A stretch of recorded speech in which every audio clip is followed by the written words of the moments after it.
છે, પરિવાર સાથે અને પારંપરિક રીતે ઉજવવાનું છે. જ્યારે અમદાવાદીઓ અત્યારે ધાબા ઉપર આનંદ ઉત્સાહ સાથે પતંગ ચગાવી રહ્યા છે, ઊંધિયું, જલેબી અને સાથે બોર અને શેરડીની મોજ માણી રહ્યા છે. અને જો મોજની વાત આવે તો પછી કીર્તિદાન ગઢવીની વાત કેમ ના આવે, કારણ કે કીર્તિદાન ગઢવી એટલે મોજ મોજ અને માત્ર ને મોજ. પછી એ નવરાત્રી હોય, મકર સંક્રાંતિ હોય કે પછી એમનો લોક ડાયરો હોય, ત્યારે આપણે મકર સંક્રાંતિની ઉજવણી કરવા માટે કીર્તિદાન ગઢવી સાથે પહોંચી ગયા છીએ અને મોજ કરવી છે.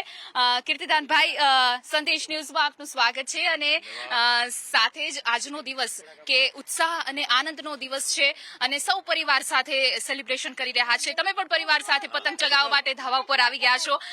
આજનો દિવસ તમારો કેવો છે અને અત્યારે હાલ કેવી મકર સંક્રાંતિ જઈ રહી છે? બહુ સારી. પવન થોડો ઓછો છે. હમણાં હું ધાબે આવ્યો એટલે પવન આવ્યો છે થોડો, કારણ કે મારા સાથે હનુમાનજી મહારાજની કૃપા અને ભક્તિ છે.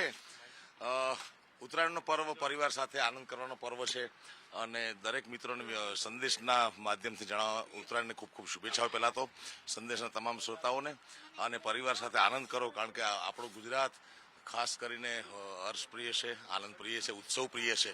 ઉત્સવ પ્રિય જનતા કોઈ તહેવાર આપણે ગુજરાતી મૂકતા નથી ક્યાંય, ચાહે ગુજરાતમાં હોય, દેશમાં હોય કે વિદેશમાં હોય. જી બિલકુલ. અને અત્યારે ભલે ઓછો અવાજ આવ્યો કારણ કે બપોરના 12 વાગી ગયા છે, પરંતુ સવારથી જોયું કાયપો છે ને લપેટ ને એ બધી બૂમ ચાલતી હતી, પરંતુ તમારો ટહુકો થઈ જાય મસ્ત મજાનું અત્યારે સંદેશ ન્યૂઝના દર્શકો માટે એક મસ્ત ગીત થઈ જાય.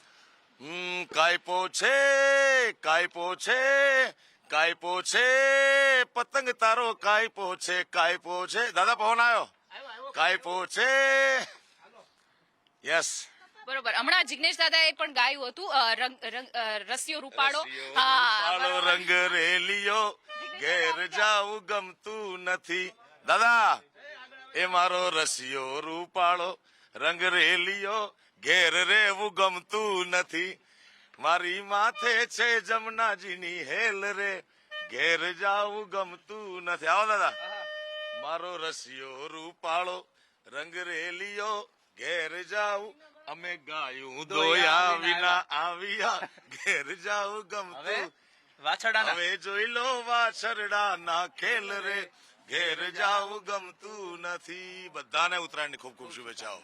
તો અત્યારે આનંદ થઈ રહ્યો છે, કારણ કે કથાકાર જિગ્નેશ દાદા અને પછી કીર્તિદાન ગઢવી હોય, પછી મોજમાં એક પ્રકારની કમી ના હોય. અને હવે કીર્તિદાનભાઈ, આપની પાસેથી એ જાણવું છે કે અત્યારે તમારા બાળપણમાં તમને યાદ હશે કે ઘણા બધા પેલા તહેવારોની એટલી આનંદ અને મજા આવતી હતી, અત્યારે ક્યાંક ને ક્યાંક અંશે ઓછી થઈ ગઈ હોય એવું લાગી રહ્યું છે? કામને લીધે થોડી વ્યસ્તતા, પણ ઉત્તરાયણ મારો અતિ પ્રિય તહેવાર છે. 12 મહિનામાં ઘણા તહેવારો ગુજરાતમાં આવતા હોય છે, પણ ઉત્તરાયણ અને એનો આગલો દિવસ હું કોઈ પણ સંજોગોમાં કોઈ પણ કાર્યક્રમ નથી લેતો, કારણ કે બચપણમાં એટલી પતંગો લૂંટી છે, એટલા પેચ કાપ્યા છે, એટલી દોડાદોડી કરી છે. બચપણ એવું હતું કે જેટલી લૂંટવાની મજા આવતી એટલી ચગાવવાની મજા નથી આવતી. અને હવે માંડ પતંગ ચગાવવાનો વખત આવ્યો છે. તો આવા સારા સમયમાં પરિવાર સાથે આનંદ કરવાનો અવસર મળે છે, એ અવસરનું ગુમાવતો નથી. અને મને યાદ નથી કે ક્યારે મેં ઉત્તરાયણમાં કાર્યક્રમ કર્યો હોય છેલ્લા 20-25 વર્ષ. જી બિલકુલ. ભાભી પણ સાથે છે. કેવું લાગી રહ્યું છે અત્યારે પરિવાર સાથે આ માહોલમાં આનંદ કરવાની મજા આવી રહી? જી, ખૂબ સરસ લાગી રહ્યું છે. કીર્તિનો ખૂબ ગમતો તહેવાર છે અને ઇનફેક્ટ અમારા આખા પરિવારનો ગમતો તહેવાર છે. ત્યારે ઉત્તરાયણમાં સાથે હોઈએ તો ખૂબ આનંદ આવી રહ્યો છે, છોકરાઓ સાથે, ફેમિલી સાથે, દાદા સાથે. બરોબર. તમને કેવું, અત્યારે કેટલી પતંગ અત્યાર સુધી ચગાઈ, કેટલી કાપી ખરી?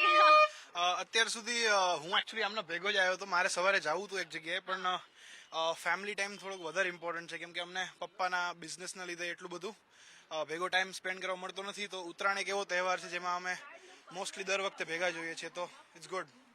જી બિલકુલ. તો જોઈ શકાય છે કીર્તિદાન ગઢવી અને સાથે જ કથાકાર જિગ્નેશ દાદા છે, તેઓ પણ અત્યારે ધાબા ઉપર મોજ મસ્તી સાથે અને પતંગ ઉડાવી રહ્યા છે. આકાશ પણ અત્યારે રંગબેરંગી પતંગોથી ખીલી ઉઠ્યું છે.